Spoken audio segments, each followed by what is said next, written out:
All right, everybody, we are back and we're talking about life course theories today, which kind of describe and explain changes in crime over the lifetime of an individual, right?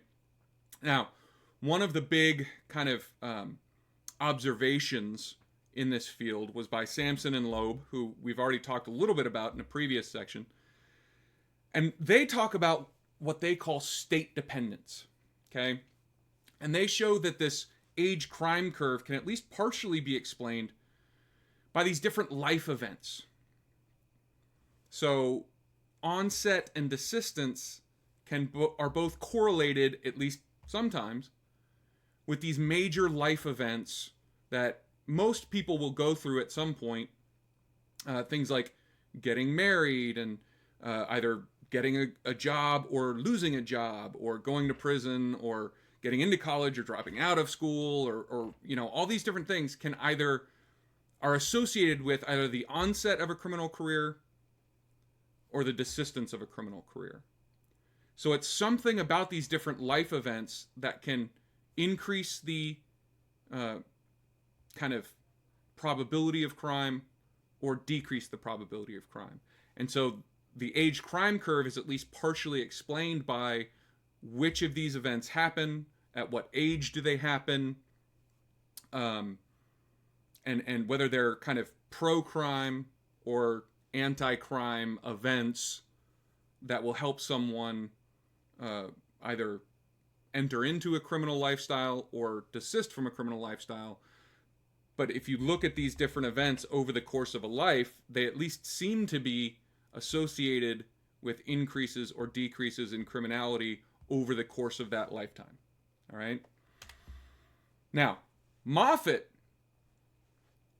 came along and identified that there are really three different kinds of offenders.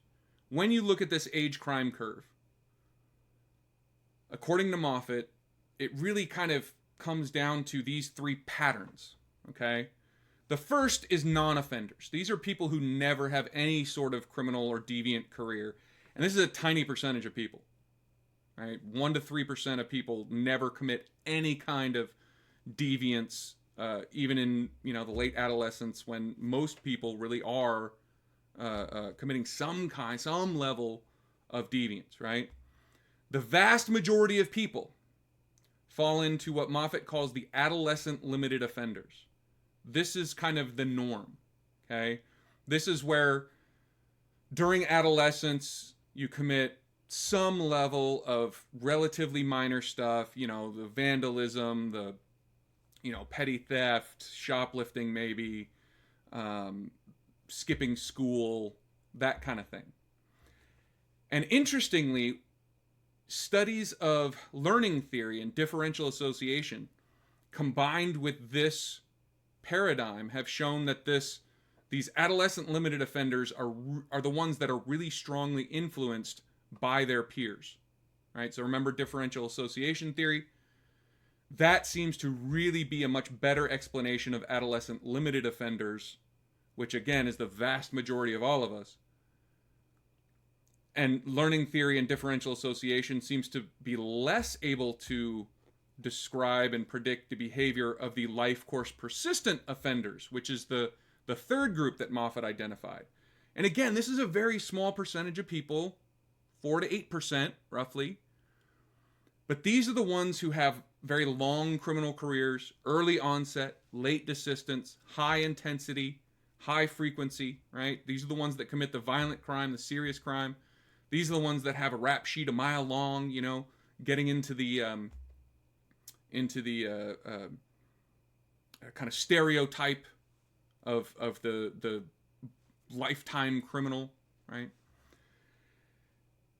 And according to Moffitt, there's an interaction effect with the environment and the whole neurological biosocial factors that we talked about in a much, much earlier section in this course, right? So environmental factors and biosocial factors, either one by themselves, doesn't do a good job of predicting whether somebody's going to be a life course persistent offender. But when you have both working towards criminality, the whole is greater than the sum of the two parts, right?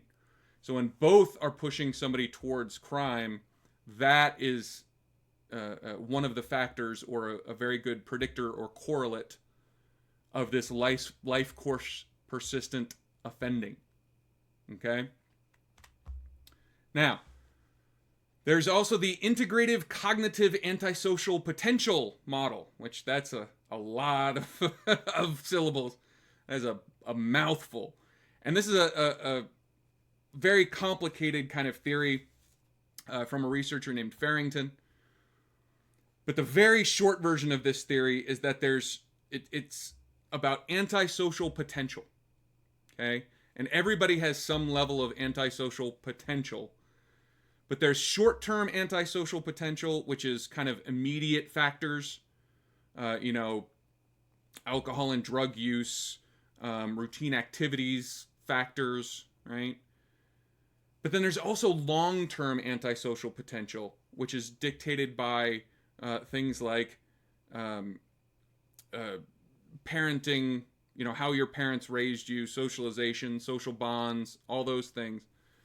And that can change over time, over age, but it's much more difficult to change and sees much less variation over the lifetime than the short-term antisocial potential, which can change, hour to hour. Okay? But it's the combination of the short-term and the long-term that produces crime. And if either one of those is very low or absent, that will have very low levels of crime for that time period, if that makes sense.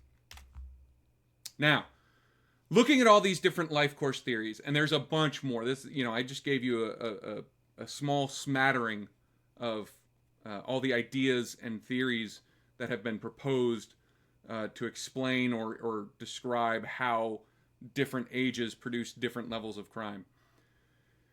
But most of them kind of agree on what we need to do to reduce crime. And those almost all come down to early intervention. The younger we can start focusing on children and developing skills that will prevent them from becoming offenders, the better. And again, the vast majority of kids are going to become adolescent limited offenders. The trick is to look at how can we keep their onset late, their desistance early, their frequency and intensity small, right? And early intervention really helps with that. Universal preschool would be a huge impact, especially preschool or very early, kindergarten, elementary school programs that are designed to teach self-control. Going back to Gottfredson and Hershey from an earlier section, remember, self-control, according to them, is set by roughly the age of 8 to 10. And while further research showed that it can be developed later, it's much easier to develop it at younger ages, right? So teaching kids, especially young kids, getting everybody into preschool, enhancing programs that teach that self-control, that is always good. And then, of course, healthcare, making sure that people have access to good quality healthcare, especially mental health care. And cognitive behavioral therapy seems to be a really good method of delaying onset, making desistance earlier, lowering intensity, lowering frequency of criminal careers. So these cognitive behavioral therapy programs seem to be very effective at it can't change the shape of that age crime curve, but it can bring it down. It can lower intensity and frequency and shorten duration. So all of those things can go into helping make sure that that age crime curve is kind of as low as possible, right? All right, that was a relatively short one. I really appreciate you watching. Thank you so much. I'll see you in the next one.